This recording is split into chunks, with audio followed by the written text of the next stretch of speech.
వచ్చిన మీ అందరికీ కూడా ప్రభువు రక్షకుడు యేసుక్రీస్తున్నాము నా హృదయపూర్వక అందరి ప్రైజ్లో మంచిది. కొద్ది నిమిషాలు దేవుని వాక్యాన్ని మనం ధ్యానం చేస్తున్నాం. లూకాసు వార్త 17వ అధ్యాయం 10వ వచనం. అటువలే మీరును మీకు ఆజ్ఞాపింపబడినవన్నీ చేసిన తర్వాత మేము నిష్ప్రయోజకులమైన దాసులము మేము చేయవలసినది చేసి ఉన్నామని చెప్పుడని దేవునికి స్తోత్రం కలుగుతుంది. హల్లెలూయా. దేవుడు మనకు ఆజ్ఞాపించినవన్నీ మనం చేస్తున్నామా ఆ ప్రశ్న. దేవుడు మీకు ఆజ్ఞాపించినవన్నీ కూడా నువ్వు చేస్తున్నావా? ఒకటి. రెండవదిగా దేవుడు మనకు అనుగ్రహించిన 10 ఆజ్ఞలను మనం పాటిస్తున్నామా? కొన్ని 10 ఆజ్ఞలు మొత్తం కాకపోయినా నిన్ను వలె నీ పొరుగు వారిని ప్రేమించమని దేవుడు చెప్పాడు. అది చేస్తున్నామా? చేస్తామా? సరే, ఒకవేళ దేవుడు నీకు ఆజ్ఞాపించినవన్నీ నువ్వు చేస్తున్నావు అనుకో. 10 ఆజ్ఞలలో నిన్ను వలె నీ పొరుగు వారిని ప్రేమించమని చెప్పాడు అనుకో. ఒకవేళ అవి చేస్తున్నప్పటికీ కూడా అవన్నీ నెరవేర్చిన తర్వాత నువ్వు చెప్పాల్సిన మాట ఏంటంటే, భక్తుడు ఏమి చెప్తున్నాడు ఇక్కడ? చేయవలసినవన్నీ అది కాదు, చేసిన తర్వాత మేము నిష్ప్రయోజకులమైన దాసులము, మేము చేయవలసినది చేసి ఉన్నామని వేచారంట. ఇది దాసుని స్వరూపము.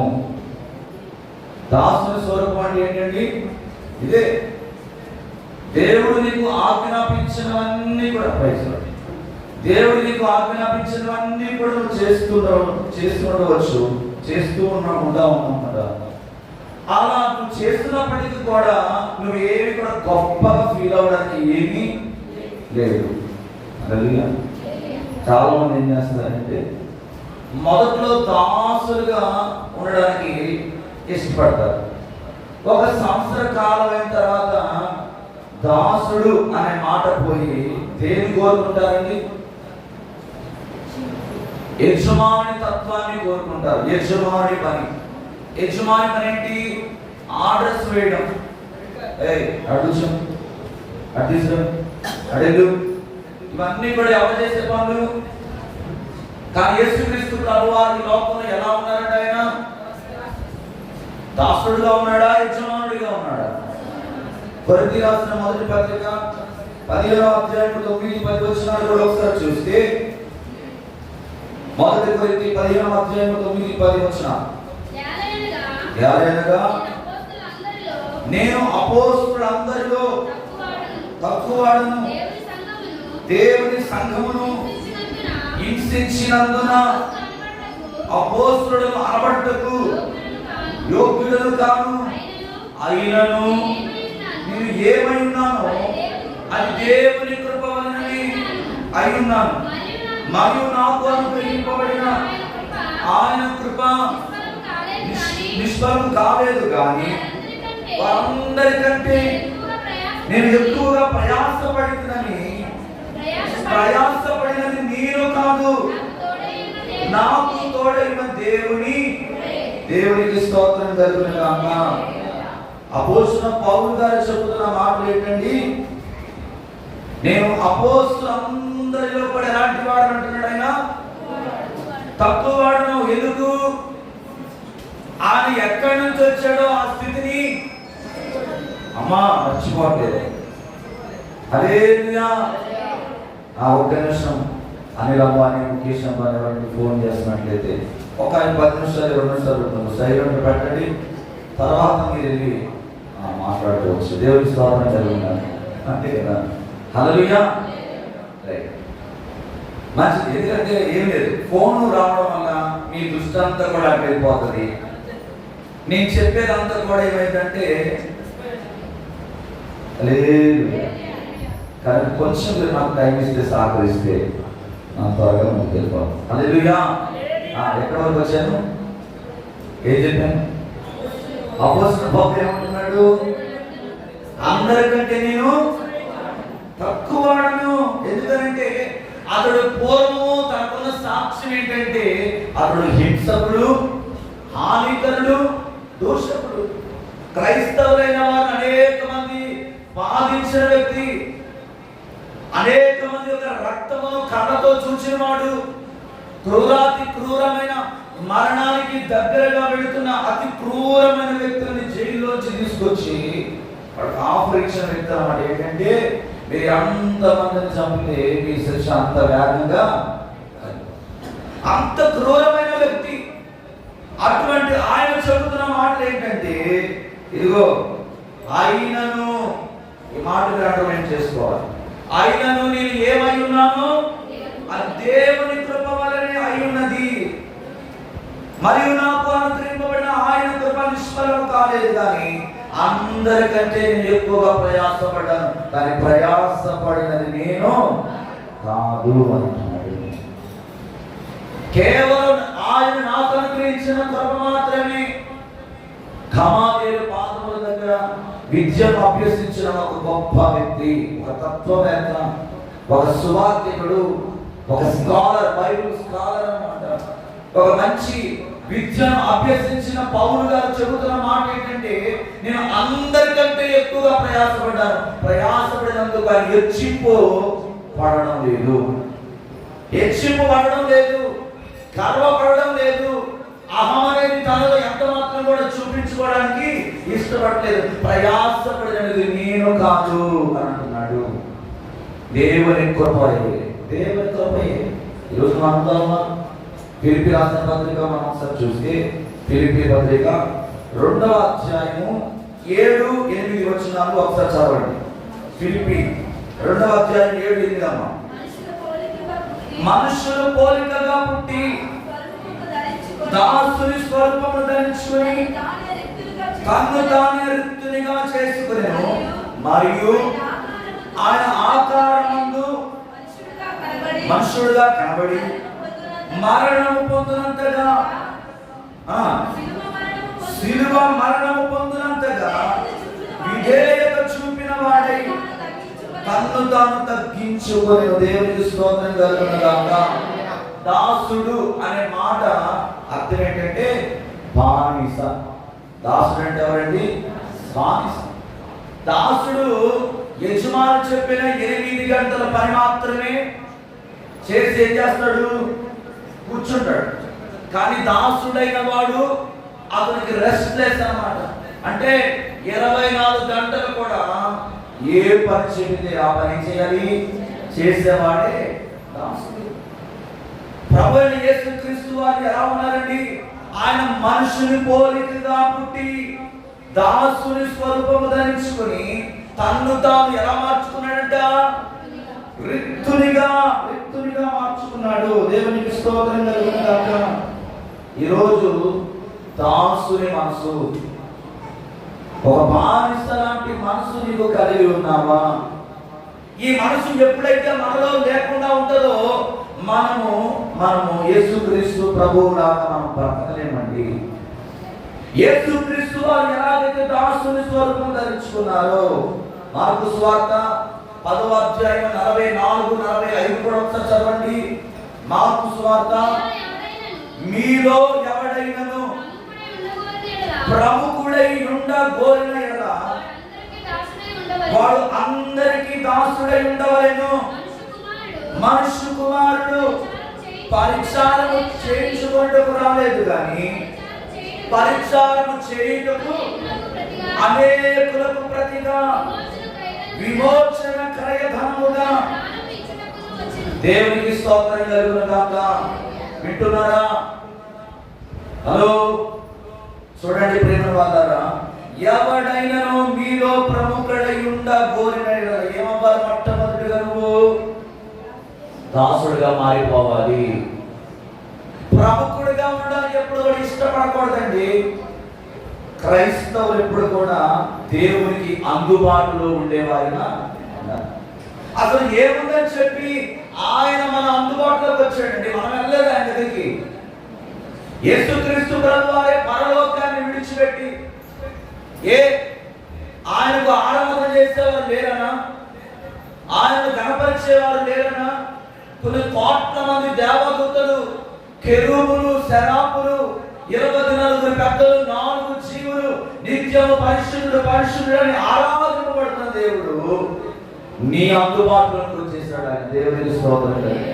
దాసుని స్వరూపం ధరించుకొని ఆయన ప్రముఖుడిగా పేరు పొందుకోవాలి, కిరీటాలు ధరించుకోవాలి, ప్రత్యేకించబడిన వ్యక్తిగా ఉండాలని ఎప్పుడు కూడా ఆయన అనుకోలేదు. సంఘములు దేవుని బిడ్డలుగా మీరు ఎలా ఉండాలంటే దాసులుగా ఉండాలి. మందిరంలోనికి ఏదైనా కనబడుతుందా? ఎవరు చెప్పాల్సిన అవసరం లేదు. ఏదైనా పోయిందా? ఎవరు చెప్పక్కర్లేదు. ఎందుకు తెలుసా? ఇది మనది. హల్లెలూయా. మొట్టమొదటి దేవునిదైతే, రెండవదిగా ఇదంతా కూడా మనది. మనందరం ఒక కుటుంబం. విశ్వాసులైన ప్రతి ఒక్కరు కూడా దాసులుగా మార్చబడినప్పుడే నువ్వు దీవించబడతావు. దేవునికి స్తోత్రం. 8వ వచనం ఏమంటాడు? ఆయన ఆకారమందు మనుషులుగా కనబడి మరణము పొందినంతగా, ఏ మరణం అది?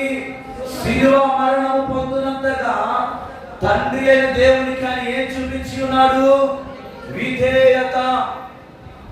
విధేయత ప్రతి మనిషిలో కనబడాలి. దేవునికి స్తోత్రం కలుగుతాను. ఏముండాలండి విశ్వాసులకి? విధేయత ఉండాలి. విధేయత ఉండాలి. విధేయత లేకపోతే నువ్వు ఎప్పుడు కూడా పరిచర్య చేసే అనుభవం నీలోనికి. చాలా మంది పరిచర్య అంటే ప్రసంగం చేయడం అనుకుంటారు. అదండి, ప్రసంగం చేస్తేనే పరిచర్య కాదు. సేవకుడుగా, సేవకురాలు, రెవరెండు, అపోస్తలుడు, బిషప్, ఇలా కొన్ని పదాలు ఉన్నాయి చూసారా లోకంలో. అవి పెట్టుకుంటేనే సేవకుడు అయిపోవండి. పరిచర్య చేయాలి. పరిచర్య చేయాలి. బోసరా మినిస్ట్రీలో జాన్ వెస్లీ గారు అందరూ తెలుసుకురా. జాన్ వెస్లీ గారు ఆయన యేసన్ గారంట భయంకరంగా ఏం చేసేవాడంటే పరిచర్యలో నల్లగొట్టేసేవాడు. ఆ రోజుల్లో వాహనాలు ఉండేటివి కాదు. పెద్ద పెద్ద మైక్ సెట్లు, యాపిల్ పేర్లు అన్ని కూడా నెత్తి మీద పెట్టుకొని మోసుకుంటూ పోయేవాడంట. చాలా సొంత కుటుంబీకులు అయినప్పటికీ, ఒక రక్తం పంచుకొని పుట్టిన మరి బంధువర్గమైనప్పటికీ కూడా ఎప్పుడు వాళ్ళని బంధు ప్రీతి ఆయన చూపించలేదండి. స్వయంగా జాన్ వెస్లీ చెప్తాడు. చాలా హీనంగా ఎంతగా పరిచయంలో నరగొట్టించాడంటే, ఎంతగా వారు దేవుని కొరకు ప్రయాసపడ్డారంటే, ఈ రోజు వారు పొందుకుంటున్న ఈ ఆధిక్యత, ఆ గౌరవప్రదమైన జీవితం, అదంతా కూడా ఎక్కడి నుంచి అయినా ఇప్పటికి కూడా మీరు చూడండి, అన్ని లక్షల రూపాయల కారులో వారు ప్రయాణం చేస్తున్నప్పటికీ, అంత చక్కని హోదా కలిగినప్పటికీ, మన గుడాల పండుగల్లో ఆ గ్రౌండ్ క్లీనింగ్ చేసేటప్పుడు జాన్ వెస్లీ గారు, రమేష్ గారు వాళ్ళందరూ కూడా ఎండలో వచ్చి అక్కడ అందరూ తెలియజేస్తున్నారు, పరిచయం చెప్పేసి. ఆ భోజనాలు ఉండేది చూడండి, గొప్ప గొప్ప సేవకుడు వాళ్ళు. మన జీవితంలో ఎప్పుడైతే విధేయత ఉంటుందో ఆశీర్వాదం మన వాకిటనే నిలబడిపోయి ఉంటుంది అన్నమాట. దేవునికి స్తోత్రం కలుగునా. రోమీయులకు రాసిన పత్రిక చదివితే 5వ అధ్యాయము 19వ వచనం చదువుతారా ఒకసారి? రోమపత్రిక 5వ అధ్యాయము 19వ వచనం. ఏలయనగా మనుషుని అవిధేయత వలన, అలాగే ఒకరి విధేయత వలన అనేకులు నీతిమంతులుగా, ఒకరి అవిధేయత వలన ఏమొచ్చిందండి? మనుషుల మీదకి పాపం వచ్చింది. మొదటి పురుషుడైన ఆదాము చేసిన అవిధేయత మనుషులందరి మీదకి వచ్చిందంటే శాపం వచ్చేసింది, మరణం వచ్చేసింది. ఆ మరణం నుండి, ఆ శాపం నుండి విడిపించడానికి యేసుక్రీస్తు ప్రభువారు ఈ లోకానికి దాసుని స్వరూపం ధరించుకు వచ్చాడండి. విధేయత చూపించాడు ఆయన. మనుషులు అలాగే ఉండిపోతే మరణంలోకి వెళ్ళిపోతాడు, నిత్య నరకంలోకి వెళ్ళిపోతాడని తండ్రి అయిన దేవునికి, కుమారుడైన యేసుక్రీస్తు ప్రభువారు తండ్రి అయిన దేవుని కోపము మనుషులందరి మీద రగడక ఉంది. కుమారుడైన యేసుక్రీస్తు ప్రభువారు దాసుని స్వరూపమును ధరించి ఆయన విధేయత చూపించిన వాడు అయి ఉన్నాడు. దేవునికి స్తోత్రం కలిగిన ఈ రోజు నువ్వు అనేక మందిని సంపాదించుకోవాలంటే యేసుక్రీస్తు ప్రభువులాగా నువ్వు దాసుడు అయిపోవాలి. హల్లెలూయా. నేను కూర్చుంటాను, అందరూ నా దగ్గరికి కావాలంటే రారు. హల్లెలూయా.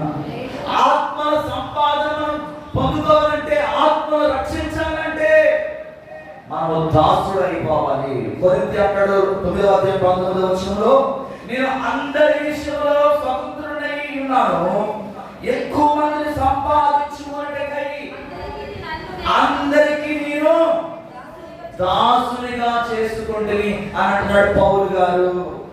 అందరి విషయంలో ఎలా ఉన్నారంట? స్వతంత్రుడిగా మారిపోవాలి. ఎప్పటికప్పుడు కూడా మనము ప్రియమైన వాళ్ళ అందరికీ అందుబాటులోకి వెళ్ళిపోవాలి.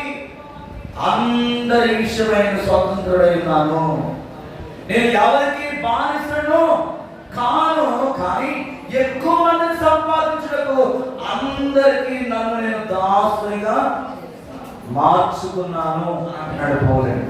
కానీ నేటి క్రైస్తవులు ఆత్మను సంపాదించే విషయంలో ఏం చేస్తున్నారంటే డంబమును ప్రదర్శిస్తూ ఉంటారు, అహమును ప్రదర్శిస్తూ ఉంటారు. ఒక విధమైన ఆత్మీయ గర్వముతో ఈరోజు చాలా మంది నేను చాలా భక్తి పరుడను అనుకున్నారు, నేను ఒక సంస్థకి వ్యవస్థాపకుడను అనుకుంటారు కొంతమంది, నేను ఒక మంచి బోధకుడను అనుకుంటారు. కానీ ఎప్పుడైతే ఆ మనసు మనలో వస్తుందో మనం ఆత్మను ఏం చేయలేము, సంపాదించుకోలేము. అసలు పౌలు గర్వించాలనుకుంటే ఎన్నో కారణాలు ఆయన జీవితంలో ఉన్నాయి. ఆయనకున్న క్వాలిటీస్ కానీ, ఆయనకున్న పేరు ప్రఖ్యాతులు కానీ చూస్తే ఆయన గర్వించాలనుకుంటే ఎన్నెన్నో కారణాలు ఉన్నాయి, కానీ ఆయన గర్వించడం లేదు. ఏమంటున్నాడండి? నేను అందరి విషయము స్వతంత్రుడని ఉన్నాను, ఎక్కువ మందిని సంపాదించుటకు నేను అందరికీ నన్ను నేనే. ఈరోజు నీకు అనుభవం ఉందా? దాసుని స్వరూపంలో ధరించుకునే అనుభవం నీలో ఉందా? పౌలు గారిని యూదులను సంపాదించడానికి యూదుడైపోయాడు ఆయన, బలహీనులను బలపరచడానికి బలహీనుడైపోయాడు ఆయన, అనగారిన జీవితాల యొద్దకు వారిని ప్రభు దగ్గర నడిపించడానికి ఆయన కూడా కొన్నిసార్లు చెప్పులు లేకుండా, అన్నం ఉన్నా లేకపోయినా, ప్రయాణాలకు ధనం ఉన్నా లేకపోయినా కొన్ని వందల మైళ్ళు ప్రయాణం చేసి సంఘాలను ఏం చేశాడంటే ఆయన దేవుని మాటల చేత బలపరిచిన పరిచర్య, ఉప్పు పరిచర్య అంటారు దాన్ని. ఉప్పు కనబడిద్దా కూరలో? ఉప్పు కనబడుతుంది, అన్ని వేసి చూడు, ఉప్పు కనబడదు. పౌలు గారు కూడా ఎప్పుడు కూడా నాకు శాలువా కప్పాలి, నాకు మెడలో దండలు వేయాలి, నన్ను అందరూ పొగడాలి, నాకు అందరూ కూడా ప్రాధాన్యత ఇవ్వాలి, నాకు కుర్చీ వేయాలి, ఇటువంటి స్వభావము ఎప్పుడు కూడా పౌల్లో కనబడదు. ఎందుకు తెలుసా? ఆయన అందరినీ సంపాదించుకోవడానికి అతడు దాసుడైపోయాడు. లూకాసు వార్త 12వ అధ్యాయము 45వ వచనము 47వ వచనం. లూకాసు వార్త. అమ్మా, అయితే ఆ దాసుడు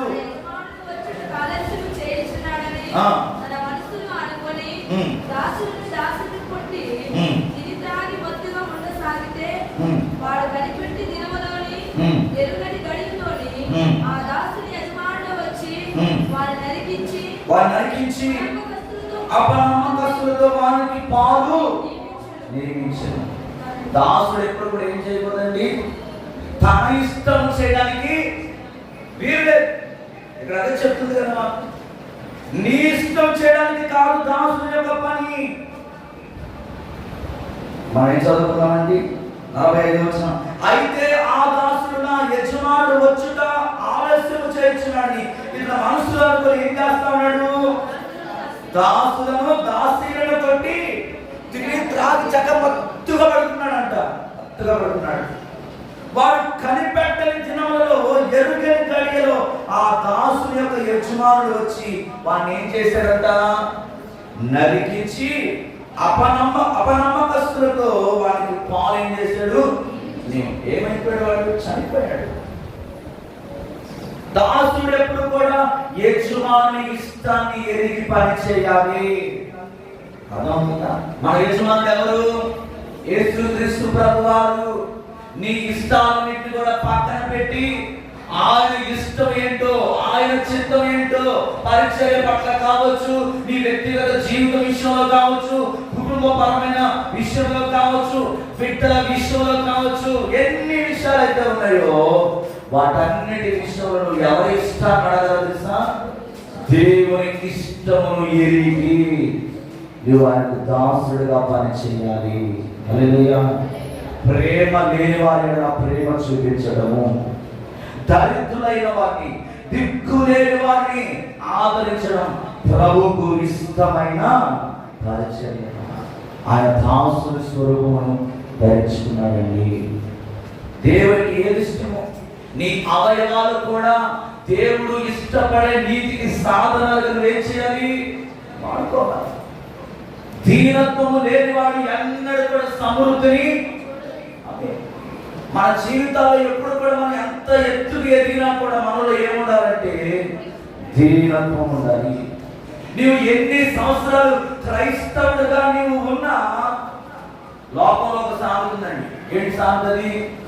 గొర్రె తోక ఎంత ఉన్నది? గొర్రె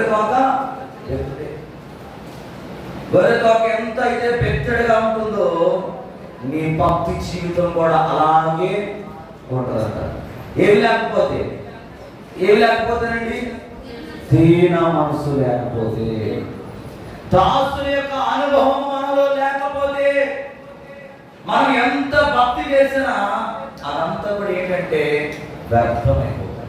కనుక యేసుక్రీస్తు ప్రభు వారికి శిష్యులను 1 సంవత్సరం పాటు వాళ్ళకి ఆయన ట్రైనింగ్ ఇచ్చిన తర్వాత అన్నాడు కదా, మీరు వెళ్ళండి అని చెప్పాడు. ఆయన సువార్త ప్రకటించడానికి మీరు వెళ్ళండి, నాకు చేత కావట్లేదు, నాకు కాళ్ళు అవుతుంది, ఇక్కడ పడుకోమని చెప్పాడు. ఆయన చెప్పలేదండి. శిష్యులతో పాటు ఆయన కొండలెక్కాడు, లోయలు దిగాడు. ఒకసారి యేసు ప్రభు వారు శిష్యుల పాదాలు కడుగుతున్నప్పుడు యేసు ప్రభు ఏమని చెప్పాడండి? పేతురు గారు ఏదో అక్కడ పాదాలు కడిగయ్యా. అయ్యా యోహాను గారు నువ్వు వెళ్ళి పాదాలు కడవచ్చు కదా. అయ్యా తోమ నువ్వు వెళ్ళి పాదాలు కడవచ్చు కదా అని అన్నాడండి.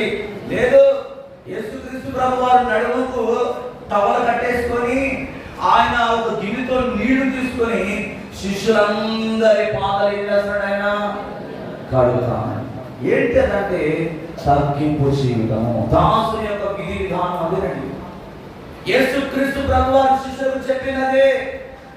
ఇదిగో నేను ఏ విధంగా అయితే మీ పాదములు కడుగుతున్నానో మీరు ఒకరి పాదములు ఒకరు కడుక్కోవాలి.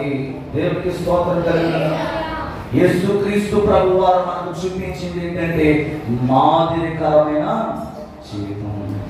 ఈరోజు నీ జీవితంలో అటువంటి దీనత్వం ఒకరు కలిగి ఉన్నట్లయితే దేవునికి మహిమ కలుగును గాక. ఒకరు అటువంటి దీనత్వం లేకుండా నీకు తెలియకుండా ఒకరు మనలో ఏదైనా అహము కానీ గర్వము కానీ ఏదైనా ఒకరు వచ్చినట్లయితే ఈ శిలువ శ్రమల ద్వారా దేవుడు మీతో మాట్లాడుతున్న మాట ఏంటంటే మీరు ఒకరినొకరు మీ పాదములను కడుక్కునడి, దాసుని స్వరూపమును మీరు కలిగి ఉండండి అని పరిశుద్ధాత్మ దేవుడు మరొకసారి జ్ఞాపకం చేస్తున్నాడు. కనుక ఈ రాత్రి మనం సరి చేసుకుందాం. దాసుని స్వరూపం అని అందరి లోపల మనం సంపాదించుకోవడానికి పౌలు ఎలాగైతే దాసుడైపోయాడో తగ్గింపు జీవితం కలిగి ఆయన ప్రయాసపడ్డాడు. ఈరోజు మనము కూడా అనేక ఆత్మల సంపాదన విషయమై దేవుని సన్నిధిలో మనం తగ్గించుకుంటూ మన హోదాన్ని పక్కన పెడదాం, మన డిగ్రీస్ పక్కన పెడదాం, మన టాలెంట్ పక్కన పెట్టి దేవుని సన్నిధిలో ఆయనకి ఇష్టమైన పాత్రలుగా వాడబడడానికి మనం సరి చేసుకుందాం. అట్టి కృపా పరిశుద్ధ ఆత్మదేవుడు మనందరికీ దయచేసి నడిపించినగా ఆమె. అందరూ తరలించిన యేసుక్రీస్తు ప్రభు వారి ఎలాగైతే శిష్యుని పాదాలు కడిగాడు, ఈరోజు నువ్వు ఇతరులను ప్రేమించేవాడుగా ఉండాలి. దాసుని మనస్సు నీకున్నప్పుడంట దేవుడు నేను అన్నడు కూడా వదిలిపెట్టాడు చెప్తున్నాడు. దాసుల మనసు సంపాదించిన వాళ్ళు దేవుడిని విడిచిపెట్టకుండా ఉండాలంటే, దేవుని ఆశీర్వాదాలను పొందుకోవాలంటే ఈ రాత్రికాల సమయంలో ఒక పౌరులాగా మారిపోవాలి. ఒక యేసుక్రీస్తు ప్రభువారి వలె నేను తగ్గించుకుని అభీన మనస్సు అభీనత్వాన్ని ప్రభు సన్నిధిలో సంపాదించుకోవడానికి ప్రయత్నం చేద్దాం. విత్తబడిన వాక్యం కొరకు, అలాగే మనం రోజు ఏ విధంగా దేశాల కొరకు ప్రార్థన చేస్తున్నాము, ఈ రోజు కూడా అదే భారభరితమైన హృదయంతో, అదే భారభరితమైన ఆత్మతో నశించిపోతున్న ఆత్మల కొరకు భారం కలిగి మనం ప్రార్థన నడిపిస్తున్నాడు. అందరం కూడా ఏకీభవిద్దాం. ప్రతిరోజు మనం దేశాల కొరకు ప్రార్థన చేస్తాం. ప్రార్థన